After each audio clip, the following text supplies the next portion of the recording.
आपातकाल की बरसी पर मुख्यमंत्री डॉक्टर मोहन यादव की प्रतिक्रिया। मुख्यमंत्री डॉक्टर मोहन यादव ने कहा, आपातकाल का दौर लोकतंत्र का बहुत बड़ा धब्बा है। ये ऐसा समय है जिससे देश आज भी याद करके सिहर उठता है। कांग्रेस को माफी मांगनी चाहिए। आपातकाल में कई परिवार तबाह हो गए। भाजपा ने संविधान की रक्षा को अपनी निष्ठा माना है।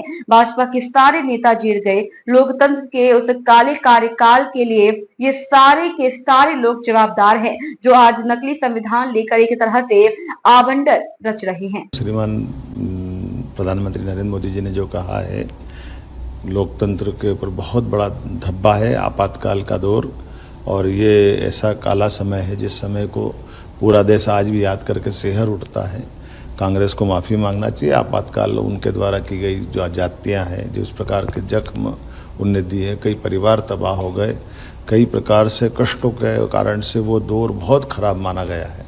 और भारतीय जनता पार्टी तो उस मामले में एक तरह से इतनी ज़्यादा संविधान को प्रति अपनी निष्ठा बताते हुए, जिस पार्टी ने अपना जनसंघ का अस्तित्व समाप्त करके केवल आपातकाल के विरोध के कारण से और ख़ास करके लोकतंत्र की रक्षा के लिए, संविधान की रक्षा के लिए अपने सारे नेता जेल गए, सबको समेकित रूप से सरकार के सभी दमन के खिलाफ हिम्मत से लड़ने की हिम्मत दिलाई, और सब जेल में भी वो यातना सहन करके अपने लिए वो लोकतंत्र को बचाने का, संविधान को बचाने का जो भाजपा का संघर्ष है वो सदैव स्मरणीय रहेगा।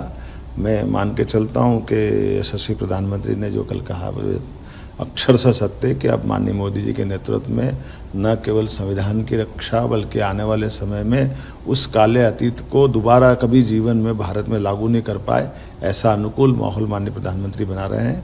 लोकतंत्र के उस काले कार्यकाल के लिए ये सारे के सारे लोग जवाबदार हैं, जो आज नकली संविधान हाथ में लेकर के एक तरह से अपनी आडंबर रच रहे हैं। लेकिन जनता सब जानती है, जनता इनकी नकलीपन को जानती है।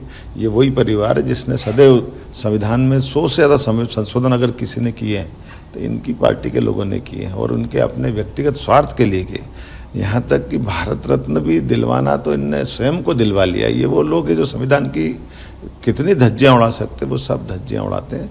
लेकिन मुझे गर्व है कि भारत का लोकतंत्र आज गर्व से दुनिया के सामने पूरी क्षमता, योग्यता, बुद्धिमत्ता के साथ यशस्वी प्रधानमंत्री के साथ अपनी एक विशेष पहचान बनाने में सार्थक सिद्ध हो रहा है। मेरी अपनी ओर से लोकतंत्र के इस काले पर्व पर संघर्ष करने वाले सभी बंधुओं का और जो दिवंगत हो गए उनके प्रति मेरी श्रद्धांजलि भी है, और उम्मीद करते हैं कि लोकतंत्र इन सब अनुभवों के आधार पर जीवन भर संविधान की रक्षा करते हुए अपनी यात्रा निर्बाध गति से आगे बढ़ाएगा।